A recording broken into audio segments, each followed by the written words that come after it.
आप सभी भाई बहनों का आज की आध्यात्मिक चर्चा में बहुत बहुत स्वागत है। आज की चर्चा का विषय है प्रकृति।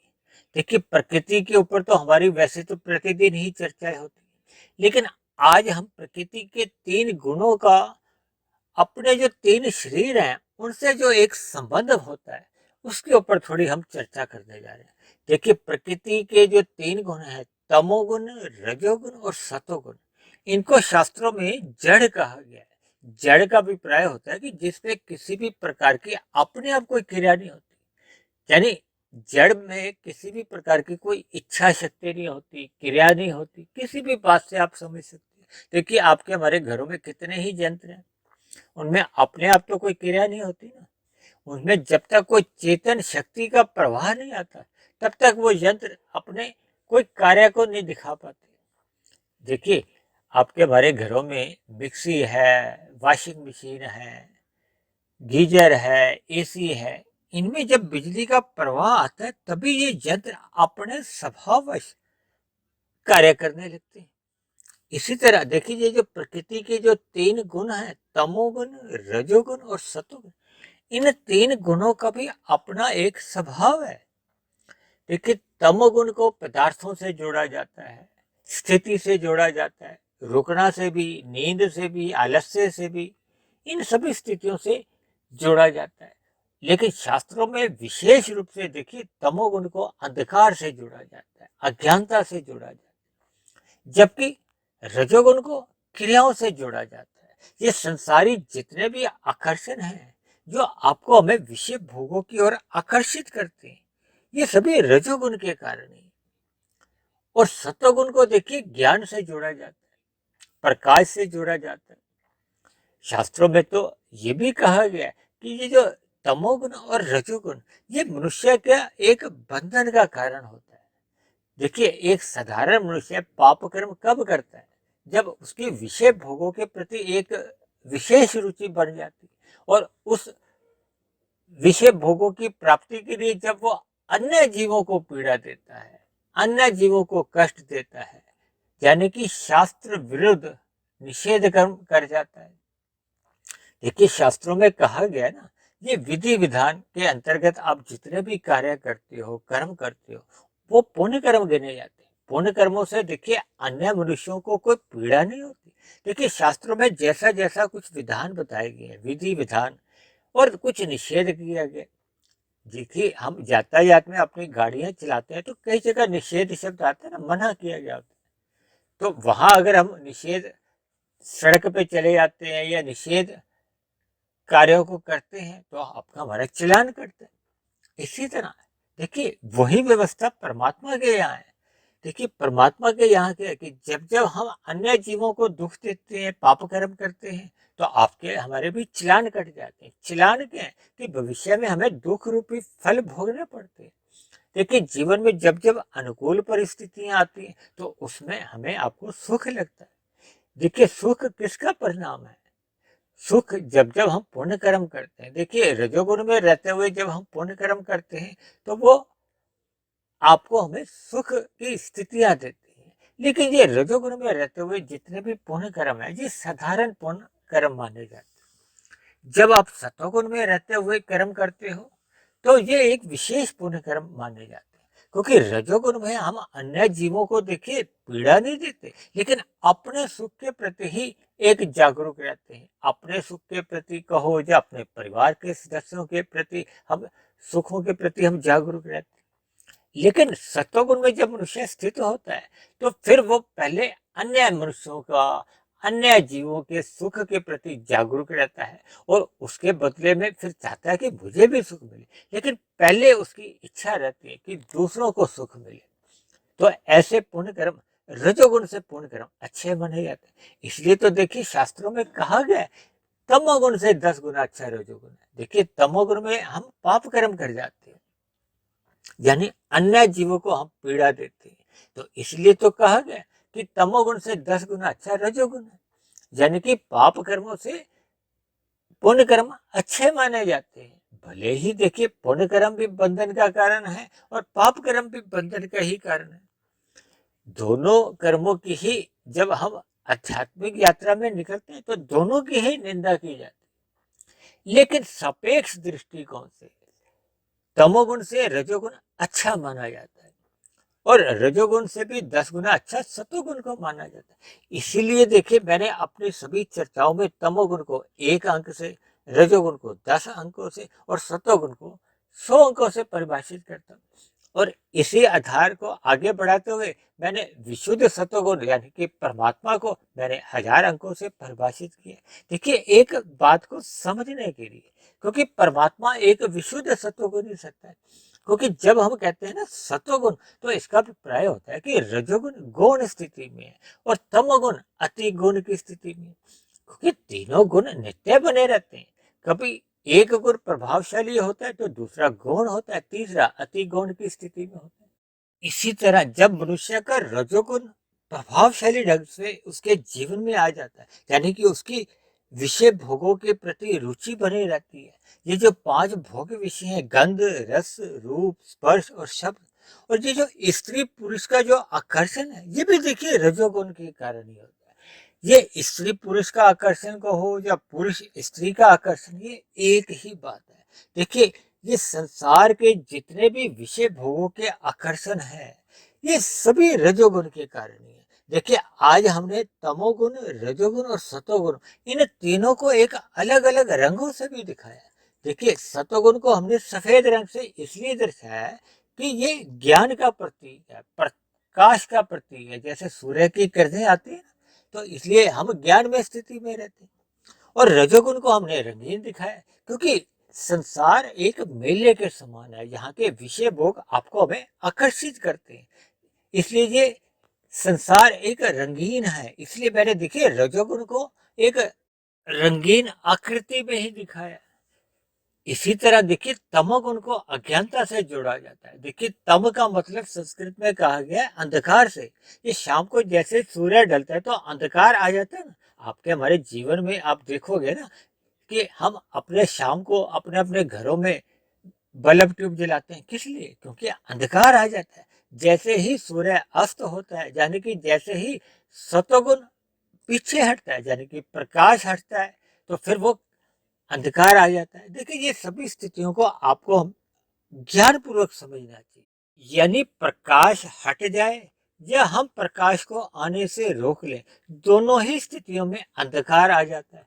देखिए आप देखो ना, आप दिन में जब सिनेमा घर में जाते हो तो बाहर तो सूर्य का प्रकाश अपनी पूर्ण स्थिति में होता है और जबकि सिनेमा घर के अंदर अंधकार होता है।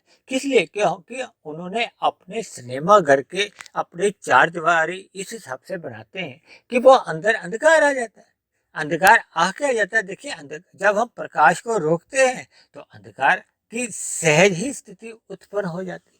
इसी तरह देखिए जब जब मनुष्य सत्संग में अपने आप को नहीं ले जाता या सत्संग की स्थिति में नहीं रखता या सतोगुण में नहीं स्थित करता तो उसके जीवन में भी अंधकार आ जाता है।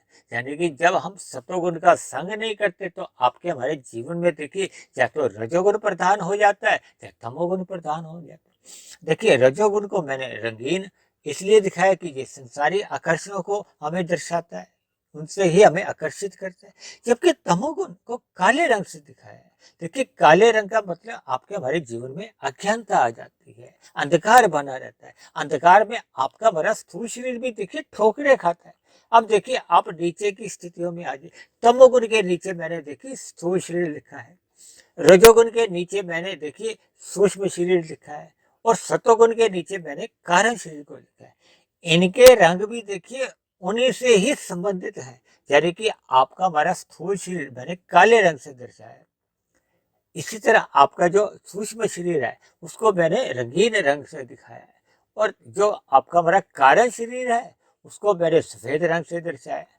यानी कि इन तीनों गुणों का हमारे 3 शरीरों से कैसे कैसे संबंध है। देखिए एक साधारण सी बात है कि हम सभी के जो स्थूल शरीर है वो तामसी ही है।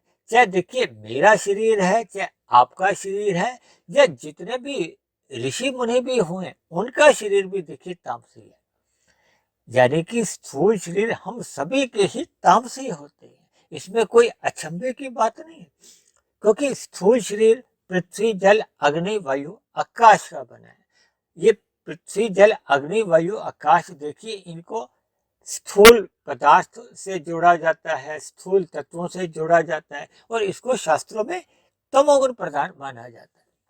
क्योंकि देखिए, प्रकृति के ये जो तमोगुण, रजोगुण और सतोगुण, इनको तीन गुण कहते हुए भी शास्त्रों में इसको एक इकाई माना जाता है। ये नित्य कहे जाते हैं, यानी कि इनका कभी भी कोई ऐसा दिन नहीं है कि ये समाप्त हो जाते। ये प्रवाह से, जैसे आत्मा प्रवाह से है, आत्मा नित्य है, वैसे ही ये तमोगुण, रजोगुण और सतोगुण, इनको एक इकाई भी कहा जाता है। क्योंकि इस एक इकाई से या इन गुणों से ही ये परमात्मा की ब्रह्म शक्ति द्वारा ये एक 23 तत्व में विस्तार होता है। इसी विस्तार में ही ये देखिए सृष्टि का एक स्थितियां बनती हैं। ये जो देख आप सुनते हो ना कि सतयुग, त्रेता, द्वापर और ये वर्तमान युग, कल युग चल रहा है। ये युग का परिवर्तन एक निश्चित कार्यकाल के अंतर्गत होता रहता है, जिसमें हमने एक चर्चा की थी काल की गति। देखिए, अब ये कलयुग जब समाप्त होगा, हालांकि ये तो देखिए बहुत लंबा कलयुग है, 4,32,000 वर्ष का ये कलयुग है। अभी तो मात्र 5,120-22 वर्ष ही हुए। तो सतयुग, त्रेता, द्वापर और कलयुग, ये एक क्रम में आते हैं। देखिए, कलयुग से दोगुना कहा जाता है द्वापर, और तिगुना कहा जाता है त्रेता, और चौगुना कहा जाता है सतयुग। फिर जैसे कलयुग समाप्त हो जाएगा तो फिर पुनः से सतयुग आएगा। ये क्रम बार बार घूमता है। इसको चतुर्युग कहा जाता है। फिर काफी चतुर्युग के बाद फिर ये मनवंतर, सृष्टि, ये बनता है। ये सृष्टि का कार्यकाल बहुत लंबा है, करोड़ों वर्षों का। लेकिन ये सभी का सभी ये विस्तार भी देखिए एक समय के बाद एक प्रलय में हो जाता है। प्रलय किन की होती है? ये जो 23 तत्वों में विस्तार होता है। देखिए, जैसे ये 24 तत्वों का एक पूरा ब्रह्मांड है ना, यानी कि ये प्रकृति के जो 3 गुण है, तमोगुण, रजोगुण और सतोगुण, इनसे 23 तत्वों का विस्तार होता है। तो इसलिए इस पूरे ब्रह्मांड को 24 तत्वों का कहा जाता है। और 23 तत्वों में ये तीनों गुण नित्य विद्यमान रहते हैं, जबकि ये 23 तत्वों का जो एक विस्तार है, ये अनित्य कहा जाता है। ये अनित्य भी देखिए करोड़ों वर्षों का होता है। कभी कभी शास्त्रों में आपको पढ़ने में मिलता है ना, ब्रह्म सत्यम जगत मिथ्या। तो जगत मिथ्या उस दृष्टिकोण से कहा जाता है। वैसे तो देखिए, आज हम जो जिस युग में रह रहे हैं, ये आपको हमें सत्य ही लगता है ना, झूठ थोड़ी लगता है। लेकिन क्योंकि उस सापेक्ष दृष्टिकोण से कि अंतोगत्वा जब इसका प्रलय का समय आता है, तो फिर ये 23 तत्वों का पूरा विस्तार ये पुनः प्रकृति में या उन 3 गुणों में वापस चले जाता है। उसको प्रलय की स्थिति कहा जाता है। और ये पूरा ब्रह्मांड 24 तत्वों का है। इसी तरह इस ब्रह्मांड का ही आपके हमारे ये जो 3 शरीर है, स्थूल शरीर, सूक्ष्म शरीर और कार्य शरीर, ये भी 24 तत्वों के ही बने हैं। जैसे आपका हमारा स्थूल शरीर देखिए 5 तत्वों का है, पृथ्वी, जल, अग्नि, वायु, आकाश। इसी तरह आपके हमारे सूक्ष्म शरीर 17 तत्वों के बनते हैं।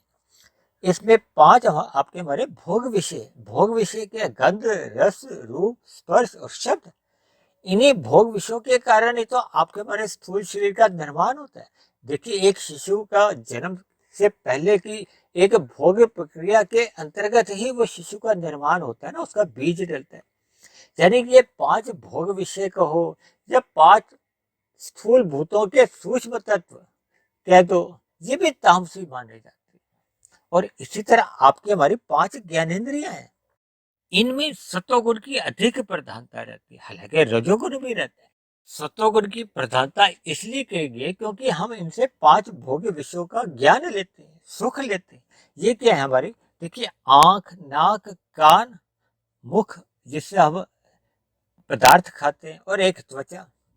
देखिए, आपके हमारे भोग विषय क्या? आंख से हम रूप का दर्शन करते हैं ना, दृश्य देखते हैं। और इसी तरह नाक से हम गंध का सुख लेते हैं, और कान से हम शब्दों का सुनने का सुख लेते हैं, और मुख से देखिए हम विभिन्न प्रकार के पदार्थ लेते हैं, विभिन्न प्रकार के रस लेते हैं, तो इसलिए इसको रस का सुख कहा गया। और इसी तरह देखिए, एक त्वचा का सुख है, त्वचा का सुख स्पर्श सुख कहा जाता है। यानी कि 5 ज्ञानेंद्रियां 5 भोग्य विषयों का ही सुख लेती, और इन्हीं के लिए हम देखिए कर्म करते हैं। 5 कर्मेंद्रियां बताई गई हैं। ये 5 कर्मेंद्रियां हैं हाथ, पैर, मुख। जब मुख से हम बोलते हैं ना, हाथ पैरों से हम काम करते हैं। इसी तरह मल और मूत्र जो हम त्यागते हैं, ये 2 कर्मेंद्रियां। ये कुल मिला के हमारी कर्मेंद्रियां हैं 5। ये कुल मिला के हो जाते हैं 15 तत्व, यानी कि 5 आपके हमारे ये जो 5 भोग विषय, 5 ज्ञानेंद्रियां, 5 कर्मेंद्रियां, 15, और एक है मन और बुद्धि। देखिए मन ही आपके हमारी जो स्थूल शरीर की जितनी भी कर्मेंद्रियां हैं, इनको नियंत्रण करता है, कर्म करने में भी, सुख लेने में भी। यदि आपका हमारा मन इन इंद्रियों के साथ सम्मिलित नहीं हो, तो हम अपने क्रियाओं को भी संपन्न कुशलता पूर्वक नहीं कर पाते, और सुख भी, हम इन विषय भोगों का हम सुख भी नहीं ले सकते। इसी तरह देखिए मन के ऊपर है एक बुद्धि तत्व। बुद्धि ही मन को नियंत्रण में रखती है। देखिए ये परमात्मा ने ये सारी व्यवस्था बहुत ही एक क्रमबद्ध तरीके से, बहुत ही एक अतुलनीय बनाई है, कि इसमें कहीं भी किसी भी प्रकार की आप कहीं भी कोई एक कमी नहीं ढूंढ सकते। कि परमात्मा ने देखिए एक एक तत्व को कितने क्रमबद्ध तरीके से बनाया है। फिर भी हम देखिए अज्ञानतावश अपने मन और बुद्धि को राजसी बना लेते हैं, और कभी कभी हम देखिए तामसी बना लेते हैं। क्योंकि मैंने कहा ना, परमात्मा ने तो देखिए बुद्धि तत्व को सात्विक ही बनाया है, मन को भी सात्विक ही बनाया है, और ये जो आपकी हमारी कर्मेंद्रियां हैं, इनको केवल राजसी बनाया गया, क्योंकि क्रियाएं करनी होती, इनमें रजोगुण अधिक प्रधान होता है। जैसे ज्ञानेंद्रियों में सतोगुण अधिक प्रधान होता है, रजोगुण गौण होता है। देखिए ये सारा का सारा खेल, मैंने अभी कुछ दिन पहले भी एक चर्चा की थी ना, प्रकृति के गुणों का खेल। तो ये प्रकृति के गुण कैसे कैसे कार्य करते हैं, ये मनुष्य जीवन पाकर ही हम इस परमात्मा की व्यवस्था को, प्रकृति के गुणों का जो ज्ञान विज्ञान है, या हमारे स्वयं के जो 3 शरीर हैं, इन 3 शरीरों का आपस में कैसे संबंध है, कैसे आपके हमारी दिनचर्या बीतती है, मनुष्य जीवन पाने का परमात्मा का दिया हुआ ये जो एक अवसर है, ये हमें कैसे इस मिले हुए अवसर को एक सदुपयोग करना है। सदुपयोग का अभिप्राय है कि आत्मा का जितना जितना हिस्सा आवृत हो चुका है इन गुणों से। देखिए विशेष रूप से ये तमोगुण और रजोगुण से।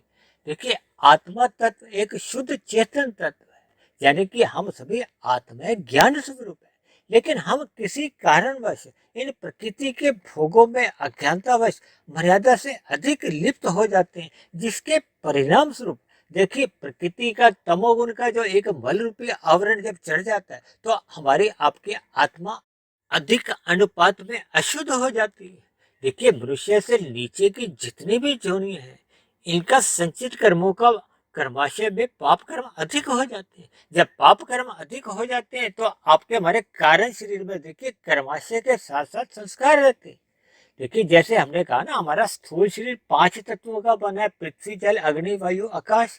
इसी तरह सूक्ष्म शरीर 17 तत्वों का है। 5 आपके हमारे भोग विषय, 5 आपके हमारी ज्ञानेंद्रिय, 5 कर्मेंद्रिय, 15, और एक मन और बुद्धि। ये 17 तत्व और 5 स्थूल शरीर के तत्व, ये हो जाते हैं 22।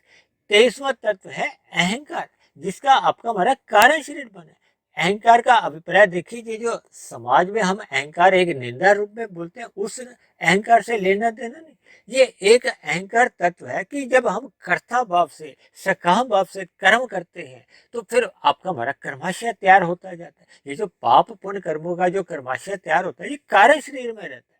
देखिए कारण शरीर में जब पाप कर्मों का कर्माशय बढ़ जाता है, पुण्य कर्मों की न्यूनता रह जाती है, तो फिर मरने के बाद नीचे की जो 80 लाख प्रकार के दंड रूप में जो जोनियां है, फिर मनुष्य को वहां जाना पड़ता है। वहां जैसे जैसे पाप कर्मों का दंड भोगा जाता है, वो घट घट के चाहे लाखों करोड़ों अरबों वर्ष लग जाए, या अरबों जोनिया में जन्म लेना पड़े, तो वो जैसे पाप कर्म घट घट के वो पुण्य कर्म के बराबर आ जाते हैं, तो फिर पुण्य मनुष्य जोनि का आपको हमें एक अवसर मिलता है, जन्म मिलता है। और आपको और हमें तो देखिए ये मनुष्य जोनि का अवसर मिला हुआ है, तो हमें मिले हुए अवसर का लाभ उठाते हुए देखिए सर्वप्रथम हमें पाप कर्मों से बचना चाहिए, क्योंकि पाप कर्म आपका हमारा ये अधोगति का कारण बनते हैं।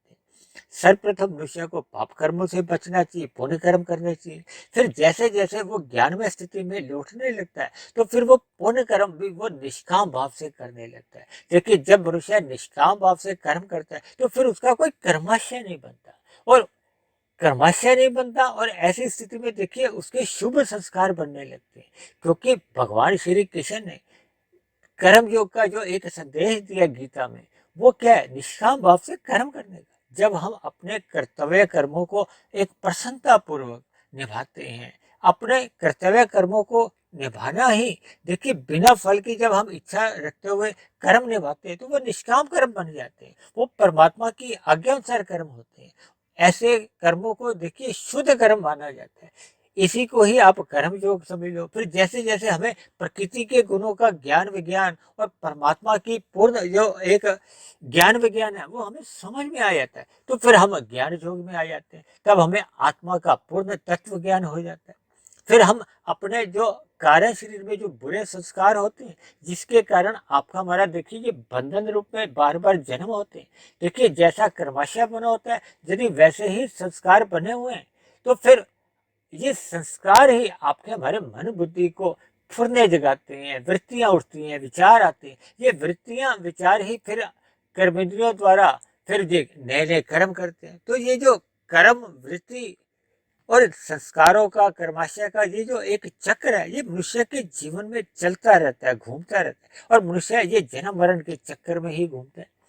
इसलिए मिले हुए जीवन में हमें स्थूल शरीर के रहते रहते देखिए स्थूल शरीर एक प्रारब्ध लेके आया है। प्रारब्ध का अभिप्राय शास्त्रों में कहा गया कि जाति आयु भोग। हम क्योंकि मनुष्य जीवन हमें मिला हुआ है तो इसलिए बढ़ते तब तक हम मनुष्य जीवन में ही रहते हैं। इसी तरह हम जन्म के साथ ही एक निश्चित सांसें लेकर आते हैं, उसी को ही आप आयु समझ लो। और यदि हम सात्विक जीवन व्यतीत करते हैं तो आपकी हमारी जो मिली हुई सांसें हैं वो नियमित रूप से चलती हैं। और यदि हम रजोगुणी भोगों में अधिक लिप्त हो जाते हैं तो आप देखोगे ना, जब हमारे राजसी खान पीन बढ़ जाते हैं तो हमें हृदय का रोग आ जाता है, उच्च रक्तचाप का रोग आ जाता है, मधुमेह का रोग आ जाता है। तो फिर ये आपकी हमारी जो एक हृदय की गति है, ये सांसों की गति बढ़ जाती है, जिसके फलस्वरूप आपकी हमारी उम्र घट जाती है। इसी तरह प्रारब्ध में तीसरा है भोग। भोग में देखिए सुख और दुख दोनों ही आ जाते हैं। हम जीवन में पहले के किए गए कर्मों का जब प्रतिकूल परिस्थितियां आती है तो समझ लेना कि पहले के मनुष्य योनियों के हमारे पाप कर्मों का फल आ रहा है। जब अनुकूल परिस्थितियां आती हैं तो पहले के मनुष्य योनि में हमने जो पुण्य कर्म किए थे उनका सुख रूपी फल आता है। और वर्तमान मिले हुए जीवन में तो देखिए हम नए कर्म भी करते हैं जिनको क्रियामान कर्म कहा जाता है। तो इन सभी बातों को हम तभी समझ पाते हैं जब मनुष्य ज्ञानमय स्थिति में रहता है, यानी कि अपना सतोगुण शुद्ध अवस्था में ले आता है। यानी कि वो अपने सतोगुण को जो एक मैंने दिखाया ना, सतोगुण एक सफेद यानी कि सफेद रंग से, यानी कि हम अपने कारण शरीर को भी बिल्कुल वैसा ही सफेद बनाते हैं। सफेद बनाने का अभिप्राय है कि हमारे कारण शरीर में जो बुरे संस्कार हैं उनको हमने समाप्त करना है। समाप्त करने का मतलब उन बुरे संस्कारों को हो या बीजों को वो हमने दग्ध बीज करना है, जला देना है। देखिए जब तक बीज रहेगा उसके बीज में से अंकुरण होगा। अंकुरण के आपके हमारे मन बुद्धि में फुरने जागते हैं, और जैसे ही फुरने जागते हैं तो फिर देखिए ये अंकुरण ही फिर पौधा पेड़ का रूप धारण कर लेता है। यानी कि हम कर्म करते हैं, कर्मों का फिर फल आता है। जैसे पेड़ पौधों में फल लगते हैं ना, ये फल क्या है, सुख और दुख।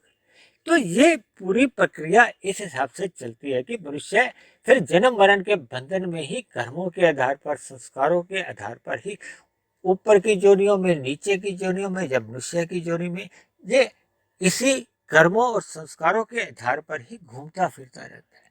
जबकि मनुष्य जीवन हमें मिला है साधना करने के लिए। देखिए जैसे जैसे मनुष्य साधना करते करते अपना यदि कारण शरीर के बुरे संस्कार दग्ध बीज कर लेता है तो फिर उसका कारण शरीर ही समाप्त हो जाता है।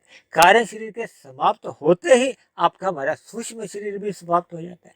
और जैसे ही ये दोनों शरीर समाप्त हो जाते हैं तो स्थूल शरीर के रहते रहते फिर मनुष्य की स्थिति मायातीत की होती है। मायातीत का अर्थ क्या है कि हम गुणों को पार कर जाते हैं। ये जो प्रकृति के 3 गुण हैं, तमोगुण, रजोगुण और सतोगुण, इनका जो एक बंधन है वो बंधन मनुष्य समाप्त कर देता है। तो देखिए, स्थूल शरीर की मृत्यु तो सभी की ही आती है। अन्यथा क्या देखा जाता है कि मनुष्य का स्थूल शरीर की मृत्यु के आते ही जैसी जैसी स्थितियां बनी होती हैं कारण शरीर में, फिर उसी आधार पे ही फिर हम नई योनि में जाते हैं। मैंने बताया ना, मनुष्य जीवन तो तभी मिलता है जब संचित कर्मों में पाप और पुण्य कर्मों की तुल्यता होती है, जब पुण्य कर्मों की अधिकता रहती है। यदि पाप कर्मों की अधिकता हो गई है तो ना चाहते हुए भी मनुष्य को मरने के बाद फिर नीचे की जोनियों में जन्म लेना ही पड़ता है। और वहां अपने मनुष्य जोनि में जो किए गए पाप कर्म का फल भोगते भोगते जैसे ही वो घट जाएंगे, घटते घटते पुण्य कर्मों की बराबरी में आ जाएंगे, यानी कि पाप और पुण्य कर्मों की पुनः तुल्यता बन जाएगी, फिर मनुष्य योनि का जन्म मिल जाता है। तो मनुष्य को ज्ञान में स्थिति में रहते हुए अपने कारण शरीर और सूक्ष्म शरीर को समाप्त करना है, ताकि स्थूल शरीर के रहते रहते हम मायातीत की स्थिति में हो और स्थूल शरीर के मरने पे फिर हमें पुनः से ये भौतिक जगत में जन्म नहीं लेना पड़े, यानी कि हम मायातीत की स्थिति में आ जाए। तब ऐसी स्थिति में देखिए, स्थूल शरीर के मरते ही फिर आत्मा के ऊपर ये शरीरों का किसी भी प्रकार का कोई बंधन ही नहीं होता। तब ऐसी स्थिति में आत्मा परमात्मा के साथ एक लंबे काल के लिए मोक्ष काल में चली जाती है। और देखिए, मोक्ष काल में एक आनंदमय स्थिति रहती है, क्योंकि देखिए हम सभी आत्मा केवल चेतन है, ज्ञान स्वरूप है, आनंद स्वरूप हम है ही नहीं, जबकि परमात्मा एक आनंद स्वरूप सत्ता है। यानी अब आत्मा एक लंबे मोक्ष काल में आनंदमय स्थिति में विचरण करती है। ऐसी सभी शुभ स्थितियां तभी बन पाती हैं जब मनुष्य रजोगुणी प्रभाव से अपने आप को मुक्त रखता है, यानी कि ये जो संसार के जितने भी भोग विषयों के जो आकर्षण है, इनसे वो मुक्त हो जाता है। ये तभी संभव हो पाता है जब वो अपने जीवन में सतोगुण को अधिक महत्व देता है। यानी कि सतोगुण को अधिक महत्व देने का अभिप्राय है, जो प्रकृति का जो सुबह सूर्य निकलने से पूर्व का जो एक ब्रह्म मुहूर्त का समय होता है, उस समय विशेष का वो संग करता है, अपने दिनचर्या को एक व्यवस्थित रखता है। व्यवस्थित का अभिप्राय है कि वो दिनचर्या में जब रजोगुण चल रहा होता है, उस रजोगुण में वो केवल अपने स्थूल शरीर की आवश्यकताओं की प्राप्ति के लिए या उन आवश्यकताओं की पूर्ति के लिए ही केवल पुरुषार्थ करता है। विषय भोगों की कामना के लिए वो अनावश्यक पुरुषार्थ करता ही नहीं है और रात को जल्दी सो जाता है, यानी कि तमोगुण का जो एक मल रूपी संग से अपने आप को बचा लेता है। ऐसी स्थितियां जब उसके जीवन में एक लंबे काल तक निरंतर बनी रहती हैं, तो फिर उसमें रजोगुण का जो एक मल रूपी आवरण है वो सहज ही घटने लगता है। जब रजोगुण का आवरण ही घटने लगता है तो तमोगुण का जो मल रूपी आवरण है वो सहज ही समाप्त हो जाता है। और तब ऐसी स्थिति में जो सतोगुण की जो उसकी मूल स्थिति होती है, यानी कि उसके कारण शरीर में बुरे संस्कार भी समाप्त हो जाते हैं, यानी कि शुद्ध आत्मा के ऊपर ये जितने भी जो मल रूपी आवरण थे वो एक सहज अवस्था के साथ साथ क्रमशः समाप्त होते जाते हैं। और जब आत्मा के ऊपर से ये पूरे आवरण समाप्त हो जाते हैं तो देखिए, आत्मा तो चेतन तत्व है ही है। आत्मा और परमात्मा में तो देखिए सजातीय संबंध है, दोनों एक ही जाति के। जैसे आपका हमारा स्थूल शरीर देखिए तामसी है, ये विषय भोग भी तामसी है, इसलिए आपका हमारा स्थूल शरीर सहज ही इन विषय भोगों की ओर आकर्षित हो जाता है। वो क्योंकि स्थूल शरीर और विषय भोगों का एक सजातीय संबंध है। इसीलिए तो कहा जाता है कि मिले हुए जीवन में मनुष्य को सत्संग करते रहना चाहिए। देखिए, भारत वैसे तो एक धार्मिक देश माना जाता है, यहाँ जगह जगह सत्संग होते हुए दिखाई तो देते हैं, लेकिन अक्सर मनुष्य के सत्संग बेमन से होते हैं। बेमन का अभिप्राय होता है कि जब मनुष्य की विषय भोगों में अधिक रुचि होती है, यानी कि उसका रजोगुण प्रधान होता है, वो कर्मकांड करता हुआ भय से या लोभ से सत्संग में आ तो जाता है, लेकिन उसका ध्यान विषय भोगों में ही रहता है, इसलिए उसका सत्संग बेमन से होता है। जब हम सत्संग ही बेमन से करते हैं, जैसे ये देखिए मेरी भी जितनी वीडियो है, यदि आप उसको एकाग्र होकर नहीं सुनते, बीच बीच में से सुन लेते हो, तो फिर वो ज्ञान अपना असर या प्रभाव दिखा नहीं पाता, जिसके फलस्वरूप आपकी हमारी दिनचर्या में कोई विशेष बदलाव नहीं आता। जब आपके हमारे स्वभाव में, संस्कारों में एक सकारात्मक परिवर्तन ही नहीं आता, तो फिर आपकी हमारी जो एक दिनचर्या है वो रजोगुण प्रधान ही बनी रहती है। और रजोगुण में मनुष्य कब तमोगुण में गिर जाता है, क्योंकि रजोगुण के विषय भोग हमें व्यसनी बनाते हैं, हम प्रमाद में आ जाते हैं। और कब मनुष्य प्रमाद में रहते हुए पाप कर्म करने लगता है, तो उसको स्वयं को भी पता नहीं चलता है। इसलिए मेरी आप सभी भाई बहनों से विनती है कि मिले हुए जीवन में श्रद्धा पूर्वक सत्संग कीजिए, ताकि आपका हमारा ज्ञान में स्थिति रहे। उस किए गए ज्ञान का हम मनन करते रहें, उसका हम शोध करें, ताकि हमें ये जो प्रकृति के 3 गुण हैं, और इन 3 गुणों से जो आपके हमारे स्थूल शरीर, सूक्ष्म शरीर और कारण शरीर हैं, आत्मा और भगवान की क्या क्या स्थितियां हैं, इन सभी के ऊपर हमें विशेष रूप से ज्ञान समझ में आ जाए। जब ज्ञान समझ में आ जाएगा, ज्ञान टिक जाएगा, तो टिका हुआ ज्ञान ही हमें फिर परमात्मा की भक्ति में सहज ही लगा देता है। ऐसी सभी शुभ स्थितियां आप सभी भाई बहनों के जीवन में भी बने। इन्हीं शुभ कामनाओं के साथ आज की चर्चा को अब हम यही विश्राम देते हैं। आज की चर्चा से संबंधित आप किसी भाई बहन का किसी प्रकार का भी कोई आध्यात्मिक प्रश्न हो, जो आपको समझ में नहीं आ रहा हो, तो आप नीचे दिए गए कमेंट्स बॉक्स पर जाकर आप अपना प्रश्न लिख सकते हो। और यदि आपको मेरी कही गई बातों पे किसी भी तरह की कोई शिकायत हो, या कोई मतभेद हो, या मेरी कही गई बातें आपको आधी अधूरी लगती हो, तो आप अपने शिकायतों को भी नीचे दिए गए कमेंट्स बॉक्स पर जाकर लिख सकते हो। और परमात्मा की प्रेरणा से जो हम प्रतिदिन एक वीडियो तैयार करते हैं, यदि ये बनी हुई वीडियो आपके दिनचर्या को व्यवस्थित करने में मददगार हो रही हो, आपके कर्मों में सुधार आने लगा हो, आपके अंधविश्वास समाप्त होने लगे हो, और परमात्मा में आपकी प्रीति जग गई हो, तो मेरी आप सभी भाई बहनों से विनती है कि आप मेरे इस आध्यात्मिक ज्ञानात्मक चैनल सुधीर भाटिया फकीर को आप स्वयं भी सब्सक्राइब करें, व अन्य जिज्ञासु भाई बहनों को भी इस आध्यात्मिक ज्ञानात्मक चैनल से जोड़ने का प्रयास करें, ताकि समाज में एक सतोगुणी वातावरण का विस्तार होता जाए। उस सतोगुणी वातावरण में हम सभी भाई बहनों का सुखमय जीवन बीते, परमात्मा में सदा हमारी सम्मुखता बनी रहे, प्रीति बनी रहे। इन्हीं शब्दों के साथ चर्चा को यही विश्राम देते हैं। कल फिर मिलते हैं एक नए विषय को लेकर, एक नए संदेश के साथ। तब तक आप सभी भाई बहनों का बहुत बहुत धन्यवाद।